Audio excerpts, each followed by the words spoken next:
Alright, what's up guys? I did my prescriptive analytics project on the app Waze. I'm sure you've heard of it or used it.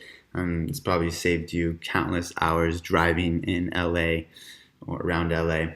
But basically, prescriptive analytics is about using data and analytics to improve decisions and therefore the effectiveness of actions. The decision in this case is whether or not to take a route, a road, and improve or limit the amount of time you're on the road or the distance that you travel from one node or place to the next. Waze uses analytics to reduce driving time, essentially, outsmarting traffic together. The problem that Waze is trying to fix is the gridlock and the traffic congestion that we see in LA and all the major cities. It's only getting worse, as you guys know. If you've tried to leave at 5 p.m. on a Friday to even go through the city, it takes hours.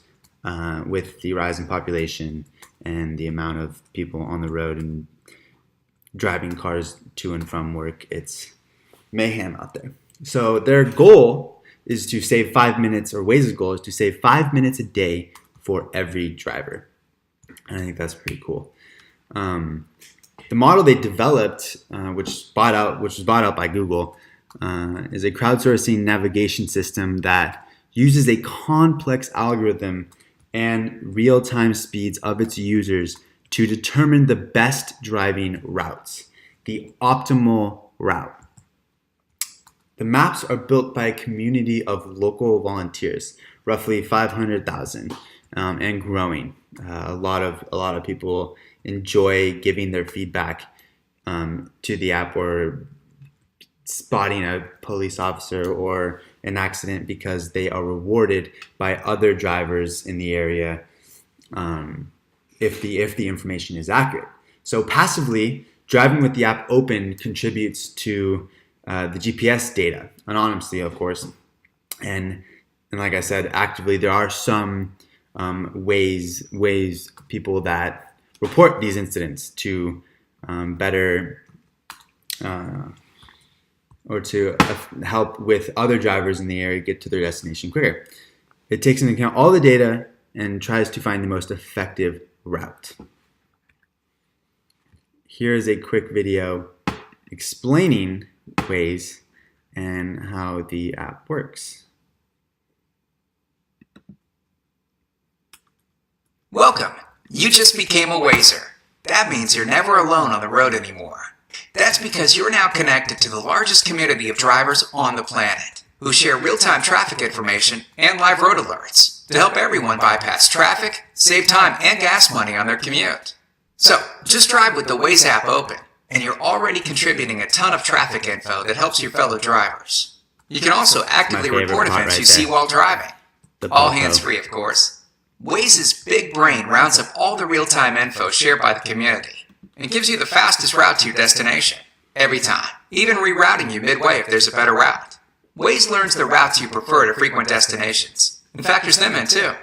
Connect to Facebook to meet up, arrange pickups, and see a live status of your friends and colleagues arriving to an event or shared destination. Even Waze's maps update in real time. The community keeps them ever improving. Hey, you can get involved in map editing too. The bigger your community, the better Waze gets. So, spread the word, because when drivers work together, the road ahead gets a little brighter.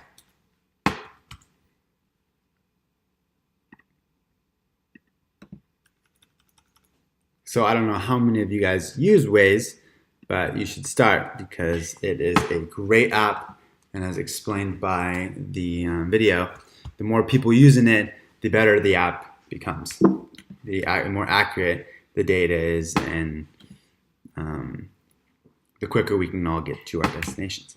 So the objective is to reduce driving time, to minimize the cost.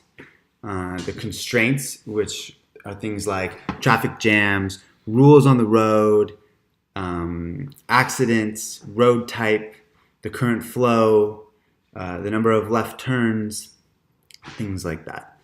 The decision variables are going to be the route optimization, whether to or not to take a route. And the parameters would be like 500,000 volunteer map editors. They all collect data points from active and passive members, the roads, historic and real-time speeds, incidents, and road types. The coolest part about this project, I thought, was were the results that came from the Waze app and implementing this into our cities. I thought it was so interesting. In Boston, transportation officials filtered through Waze data to find streets with rampant double parking and to hand out tickets to avoid backups. Also in Boston, the Department of Transportation found that implementing the Waze app helped reduce congestion by 18%. Imagine what it is doing in LA or New York. Rio de Janeiro, I think I totally botched that word. The city is using Waze to help plan for the 2016 Olympics. We see this being implemented with a lot of local sports teams and events because it is so effective. Waze partners with LA Clippers, LA Galaxy, LA Rams, and the LA Chargers to improve fan experience as they navigate to and from their stadiums. We all know how painful it is to go to an event like that and be stuck in traffic for 2 hours afterwards, or even trying to get to the event. LA started working with the company last year to use the data to improve existing infrastructure. I thought that was great.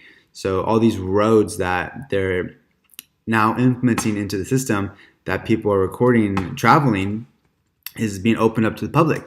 But a lot of these roads can't hold or withstand that many cars or like the traffic. So they have to go out and improve the roads, which needs to be done. 100,000 level 6 editors in the US alone. That's insane. I mean, it takes a lot to become a level 6 editor. You have to constantly be reporting accurate data. Once the app was developed and released, it was someone in Israel. They found that these college students in Israel were trying to sabotage the app by posting false information, causing a lot of mayhem and confusion. So about 90% of the information uploaded is filtered because of this, and they throw it out because it's inaccurate. It's mainly just people who pull up to red lights and get frustrated and claim that that is traffic on the app, when in reality it's not. They're just stuck at a red light. So another great result that came from this prescriptive analytics program is the Connected Citizens program, CCP.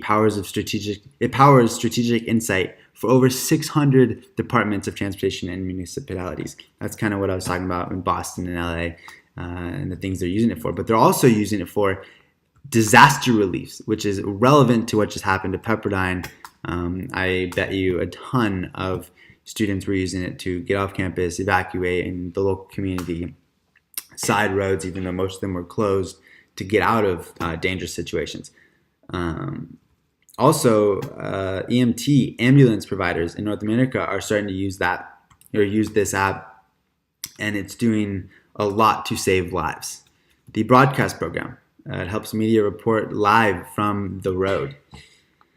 And that kind of ties into the key insight that I found.